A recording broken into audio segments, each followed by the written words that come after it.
ജമ്മു കശ്മീരിന്റെ സംസ്ഥാന പദവി നിയമസഭാ തിരഞ്ഞെടുപ്പിന് ശേഷം പുനഃസ്ഥാപിച്ചില്ലെങ്കിൽ തെരുവിലിറങ്ങുമെന്ന് തുറന്നടിച്ചിരിക്കുകയാണ് പ്രതിപക്ഷ നേതാവ് രാഹുൽ ഗാന്ധി.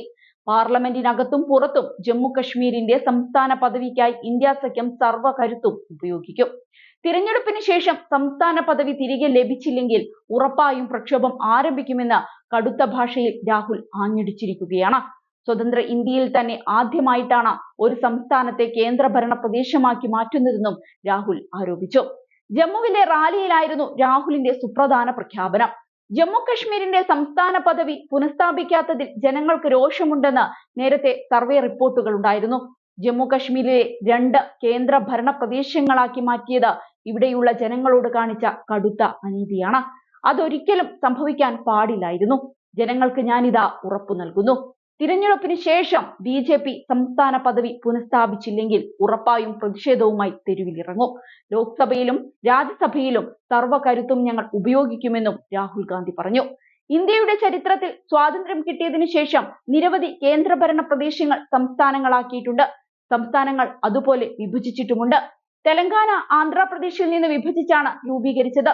ജാർഖണ്ഡ് ബീഹാറിൽ നിന്നുണ്ടായി. മധ്യപ്രദേശിൽ നിന്ന് ഛത്തീസ്ഗഡ് ഉണ്ടായി. എന്നാൽ സ്വാതന്ത്ര്യത്തിന് ശേഷം ആദ്യമായി ഒരു സംസ്ഥാനം കേന്ദ്രഭരണ പ്രദേശമാക്കി BJP മാറ്റിയെന്നാണ് രാഹുൽ പറഞ്ഞത്. ജമ്മു കശ്മീരിനോട് കടുത്ത അനീതിയാണ് കേന്ദ്ര സർക്കാർ കാണിച്ചത്. നിങ്ങളുടെ ജനാധിപത്യ അവകാശങ്ങളെയാണ് തട്ടിയെടുത്തത്. ജമ്മു കശ്മീരിലെ ജനങ്ങളല്ല ഇന്ന് സംസ്ഥാനം ഭരിക്കുന്നത്.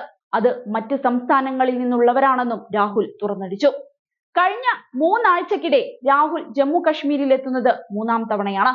സെപ്റ്റംബർ 4-ന് ബാനിഹാളും ദുരുവും രാഹുൽ സന്ദർശിച്ചിരുന്നു. ആദ്യഘട്ട തിരഞ്ഞെടുപ്പിന്റെ ഭാഗമായിട്ടായിരുന്നു ഈ സന്ദർശനം. 2ാമത്തെ വരവിൽ സുരാൻകോട്ടയും സെൻട്രൽ ഷാൽടെങ്ങുമാണ് രാഹുൽ സന്ദർശിച്ചത്.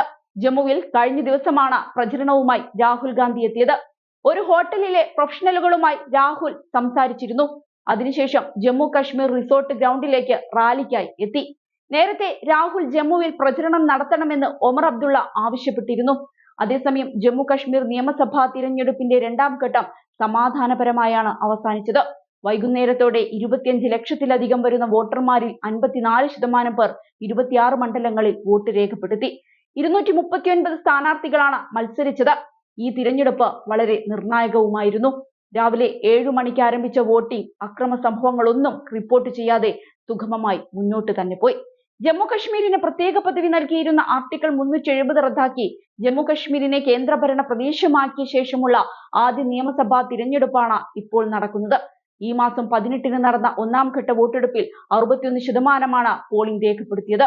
ആദ്യഘട്ടത്തിലെ വോട്ടിംഗ് ശതമാനം 2014-ലെ തിരഞ്ഞെടുപ്പിലെ വോട്ടിംഗ് ശതമാനവുമായി താരതമ്യം ചെയ്യുമ്പോൾ കുറവാണെന്നാണ് തിരഞ്ഞെടുപ്പ് കമ്മീഷന്റെ കണക്കുകൾ പറയുന്നത്. 10 വർഷത്തെ ഇടവേളയ്ക്ക് ശേഷം നടക്കുന്ന ആദ്യ നിയമസഭാ തിരഞ്ഞെടുപ്പിൽ മുൻകാല വോട്ടിംഗ് റെക്കോർഡുകൾ ഭേദിക്കുമെന്നായിരുന്നു പ്രതീക്ഷ. എന്നാൽ പല നിയമസഭാ മണ്ഡലങ്ങളിലും 2014-ലെ തിരഞ്ഞെടുപ്പിലെ പോളിംഗ് ശതമാനത്തെ അപേക്ഷിച്ച് വോട്ടിംഗ് ശതമാനം കുറഞ്ഞെന്നും കണക്കുകൾ പറയുന്നുണ്ട്. മെച്ചപ്പെട്ട സുരക്ഷാ സാഹചര്യം, സജീവമായ മുന്നണി സംവിധാനം, വിഘടനവാദ ഗ്രൂപ്പുകളുടെ തിരഞ്ഞെടുപ്പ് ബഹിഷ്കരണ ആഹ്വാനം, ജമാഅത്ത് ഇസ്ലാമിയുടെ പങ്കാളിത്തം എന്നിവയും വോട്ടെടുപ്പ് പങ്കാളിത്തം വർദ്ധിപ്പിച്ചേക്കുമെന്ന് കണക്കുകൂട്ടലുണ്ടായിരുന്നു. എങ്കിലും ആദ്യഘട്ടത്തിലെങ്കിലും ഇത് പ്രതീക്ഷിച്ച നിലവാരത്തിലേക്ക് എത്തിയില്ല. 3 ഘട്ടമായി നടക്കുന്ന വോട്ടെടുപ്പിന്റെ അവസാന ഘട്ടം ഒക്ടോബർ 1-നാണ്. ഒക്ടോബർ 8-ന് വിധിയറിയാം.